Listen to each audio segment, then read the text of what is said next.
Uma das coisas que o ser humano mais tem feito na vida é buscar sentido para ela. E com certeza, a maior busca que o ser humano já tem feito em toda a história tem sido a busca pelo sentido da vida. E com certeza você já se deparou muitas vezes com as seguintes perguntas: quem sou eu? De onde eu vim? O que eu estou fazendo aqui? E para onde irei? Tanto a ciência como a arte, a filosofia e também a religião têm trazido proposições na tentativa de nos responder qual o sentido da vida. E isso você tem observado em todas essas áreas que eu acabei de citá-las. E para você, qual o sentido da vida?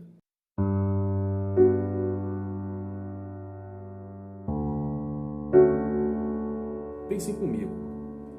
Muitas vezes nós nos sentimos sozinhos, mesmo estando em meio a uma multidão, não é verdade? Diante dessa problemática, eu queria trazer aqui pelo menos 3 referências de citações no que diz respeito ao sentido da vida.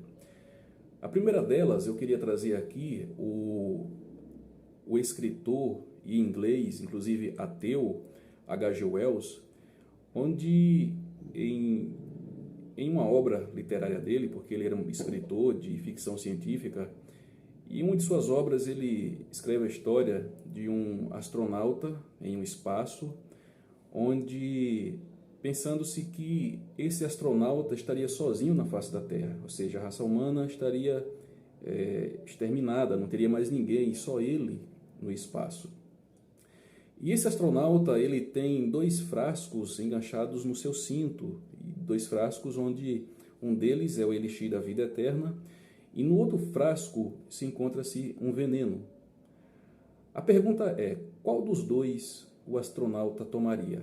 O elixir para a vida eterna ou o frasco contendo veneno, dando cabo da sua vida? H.G. Wells vai dizer que, com certeza, o astronauta tomaria o frasco de veneno, porque não faria sentido ele viver por toda a eternidade e não ter ninguém para poder compartilhar de momentos, inclusive de momentos onde nós nos frustramos com o nosso próximo, mas que faz parte da nossa relação na sociedade. Então, o fim que aquele astronauta teria seria tomar a decisão de tomar o frasco com veneno, ao invés do elixir que traria a vida eterna. A segunda referência que eu trago aqui é do filósofo austríaco Ludwig Wittgenstein, onde ele diz que a vida só faz sentido se crermos na existência de um Deus, se crermos em alguém que está fora dos nossos parâmetros de relações sociais. A terceira referência que eu trago aqui é uma passagem que está lá na Epístola de Efésios, no capítulo 1, do versículo 4 ao versículo 5, onde a Bíblia diz que a finalidade da nossa existência, que Deus nos criou, é para vivermos para a glória dele, no beneplácito do amor do seu Filho. Então, o propósito de Deus na criação do homem é de vivermos uma vida inteiramente voltada para Deus. E nessa vida, em tudo o que façamos, é viver segundo a vontade daquele que nos fez, que nos criou. O filósofo e psicólogo Dostoiévski, em sua obra Os Irmãos Karamazov, ele conta a história de uma família que estava passando por um dilema, onde nessa família havia um personagem chamado Ivan, cujo personagem filósofo, intelectual. E esse Ivan, ele parte da ideia de que, em seus conceitos filosóficos, de que Deus não existe, que a religião não é interessante, porque a religião aprisiona o homem. Então ele traz uma máxima, digamos assim, uma frase, onde ele diz que se Deus não existe, tudo é permitido.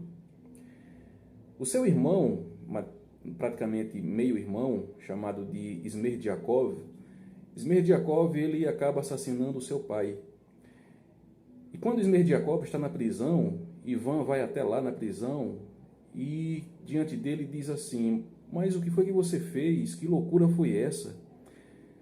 Smerdyakov olha para Ivan e diz: ora, mas se Deus não existe, tudo é permitido. Ou seja, o próprio Ivan que foi lá criticar o irmão porque tinha assassinado o seu pai, né, é alvo agora daquilo que ele tinha pensado e exposto para o ouvido dos outros. E dizer justamente que se Deus não existe, tudo é permitido.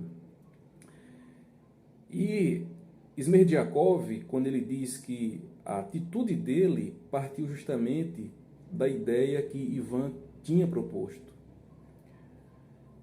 Se você pegar esses princípios, você vai ver que se tirar Deus da jogada, não vai haver espaço para os sentidos da vida, naquilo que fazemos nas nossas relações, no sentido ético e moral.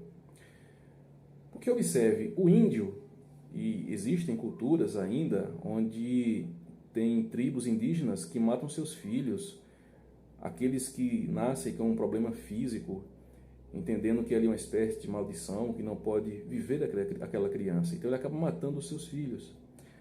Então, isso é terrível aos nossos olhos, para o nosso código de cultura. Mas para aquele índio, não tem problema para ele. É claro que nós entendemos que a vida ela é importante, não devemos tirar a vida do nosso próximo. Principalmente quando se trata dos nossos entes queridos. Mas naquela cultura ali, para aquele índio, aquele código de valor, para ele não tem problema.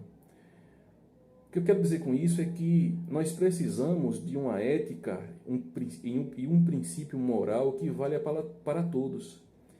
E esse princípio moral que valha para todos tem que ser algo fora das nossas relações sociais.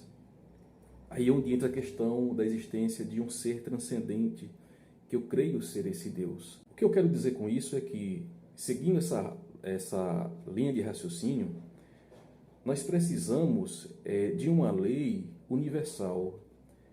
Nós precisamos estar submetidos sob a tutela de alguém maior do que nós. Porque, em muitos aspectos, aquilo que convém para mim na minha cultura, para outro não convém, e vice-versa. Então, temos que ter um padrão universal para reger as nossas vidas. É por isso que eu creio e vejo que a Bíblia ela dialoga com a história e a filosofia quanto ao aspecto ético e moral de nossas vidas. Porque pense comigo, propostas éticas, existem várias. Nós temos, por exemplo, a ética da filosofia de Immanuel Kant, né, chamada a ética do dever. Nós temos também a ética aristotélica. Nós temos várias propostas de éticas.